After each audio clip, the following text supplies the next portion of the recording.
was walking in here, I was like, the only time I've ever been in this building was for my speech class freshman year, and I love it. Okay, so you can just start off by introducing yourself, your major, Okay. everything else. I'm talking to you? Perfect. Yeah. So hi, I'm Annabel Hillstrom. I am a senior marketing major with a minor in women and gender studies and an emphasis in CRES. I'm from Katy, Texas, which is like West Houston. As I said, I'm a senior. I'm graduating in May. Excited to head on out into the big bad world. So let's go. It's scary at the same time.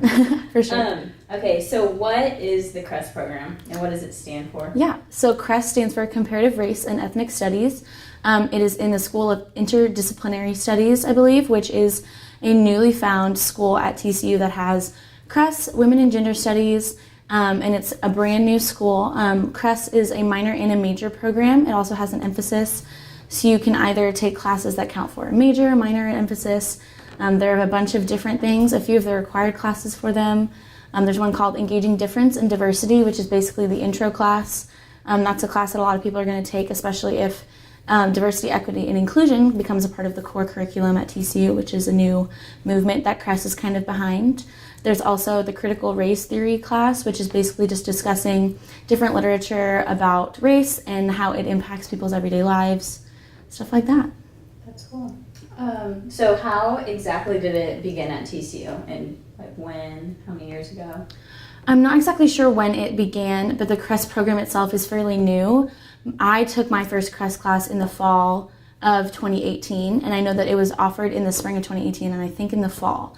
So it is a fairly new program, probably 2016 or 2017 is when it began, and it's basically just kicked up in speed ever since it started, just because there's a huge need for a discussion of diversity and race at TCU. We are a predominantly white institution, which means that more than 69% of the population, well, that's not what majority means, but we have 69% of our population at TCU, which is white, and that means that a lot of people aren't talking about race. And so this program kind of came as out of a necessity for that conversation of just talking about what it's like to be a person of color on this campus and in the world.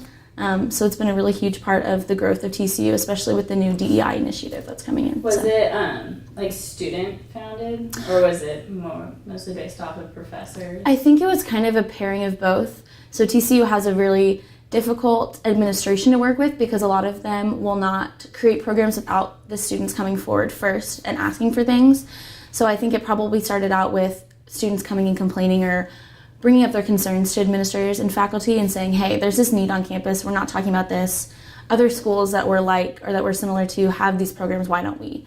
And I think it came from that kind of conversation of a need on campus. So there are administration and faculty in the program, but I think it came a lot from student need and kind of communicating that need to the administration. That's cool.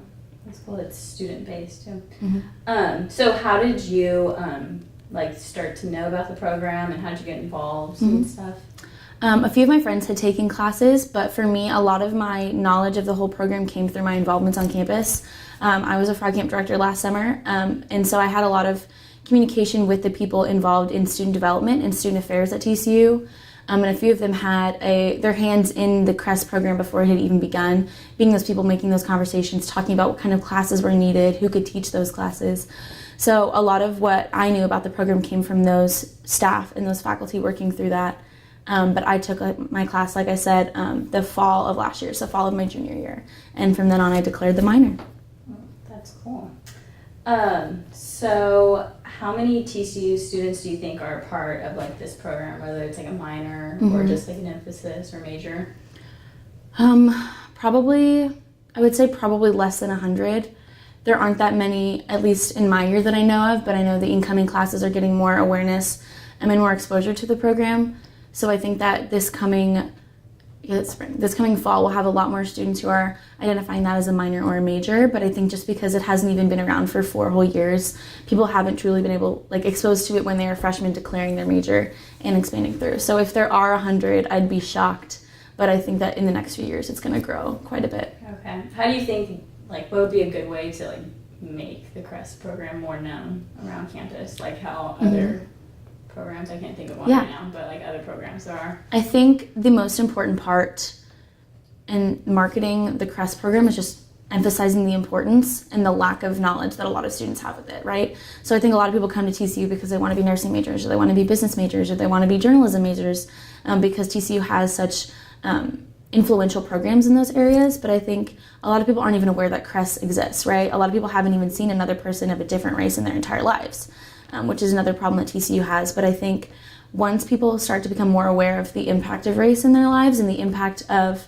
having these conversations, a lot of people will be more interested in them and will want to pursue that program as their area of study.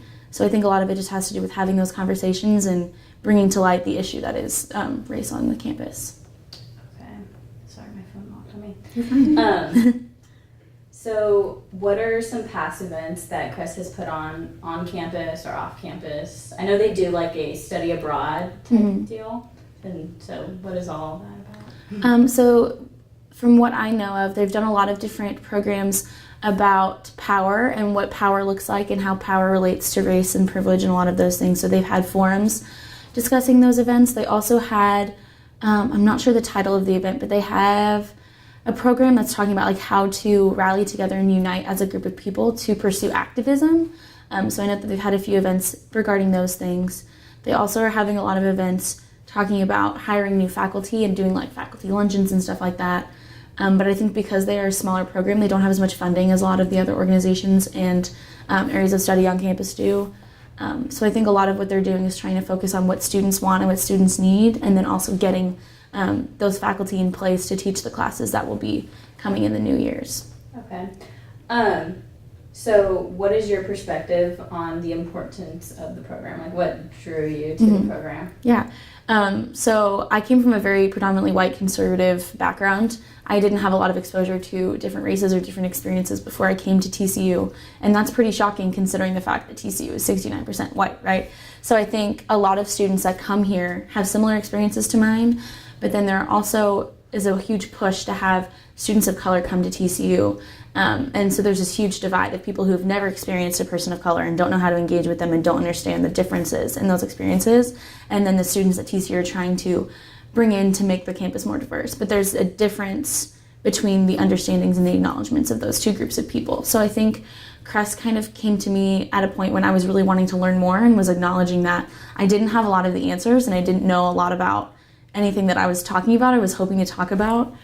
So CRES, the first intro class, which was Engaging Difference and Diversity, really allowed me to pursue that knowledge and learn more about different people than me and different experiences than me and how my experience as a white person can play into that. And then also knowing like there's something after this class and there's something that I feel obligated to do as a person who is advocating for these marginalized groups. So it kind of was a stepping stone to pursuing a career in activism, which is what I'm looking into doing now. So. Do you have like a special like memory or like something that like stands out like while being a part of this program? I think a lot of it just has to do with the people I've met and the incredible work that they're doing. A lot of my friends that are involved in this program are super passionate about DEI or super passionate about different things, and they've implemented a lot of changes on campus because of their connection to the program. So I think my favorite memory is just watching a lot of my friends lead those initiatives. Like one of my friends is on the committee to implement the core curriculum and have diversity, equity, and inclusion in the core. And getting to watch her meet with the chancellor and getting to watch her speak in front of crowds is just really cool. And it's empowering to know that students who are impassioned about the same things I am can really make a difference on campus. So, what do you think that like the progress is on making that a core curriculum, like making it a part of the core curriculum? Is what I mean. So actually tomorrow is Faculty Senate where they're voting on whether or not they're going to implement it. And so if tomorrow the Faculty Senate votes in favor, then it will go to the faculty. There's one other step that they have to approve. And then from then on it will be implemented for fall of 2020. So anyone that's coming in, I think it's, class of 2020. No, not class of 2020. People coming in 2020 will be taking that class. So that's really cool. That's really cool. Yeah. It's really tangible, which is crazy. And it's tomorrow. Wow. I never even knew that. Yeah. So like what are job opportunities offered with CRES? Like if you are pursuing like a major in that, like what can you look for after college? Yeah, for sure. So there's the one that a lot of people do will be going to grad school to either become a professor or a researcher in the field. So a lot of people look into that. We'll do an English grad or a CRES grad and learn something more and then use that to apply to other fields. Something that I'm looking into is either working at a nonprofit that engages with people in those different marginalized identities, or working in a corporate setting as a diversity officer or someone that's trying to incorporate more inclusivity into their programs or into their hiring, into their office work in general. But there's a lot of different fields that are in need of people in diversity right now. So you could also go to law school and work, try to find a job as a lawyer doing something along the lines of criminal law or diversity law or anything along those lines. But it's also really helpful for a lot of random fields that you wouldn't even think of. Like a doctor would need to know how to work with people from different backgrounds, right? If they're healing people and working with medicines for different kinds of people, they need to have that type of cultural understanding and competency. So I think while it does lend itself to like further education or to work in the law or work in business, I think it can really be applied just about anywhere. Okay. And how do you think this gives students an opportunity to open up as an individual, like other than yourself? Like, have you seen other students kind of just come into the program? Like, I don't know if you guys meet, like do meetings or anything, but have you ever heard of like a student coming in and like just opening up because of this program? Like this program changed lives. I think a lot of it has to do with that first class, because the way they structured is to draw people in and really get people focused and interested in what the field is and what the experiences of people of color are if they haven't had that experience yet. So I think it's really able to kind of shed light on the experiences of marginalized identities and on the experiences of people that you would never think of if you were privileged enough not to have to. And I think it really allows people to open up and kind of question how they're living their lives and how they're working with others and how they can be better about that in the future.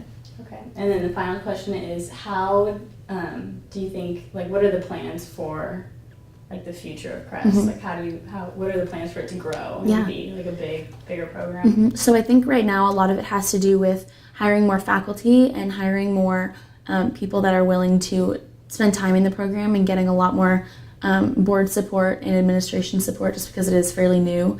And I think also, like you said, just getting more people to know about it and getting more awareness for the program, because the bigger this program gets, the more diverse our school seems and the more inclusive TCU becomes as a whole, because this program is fairly new.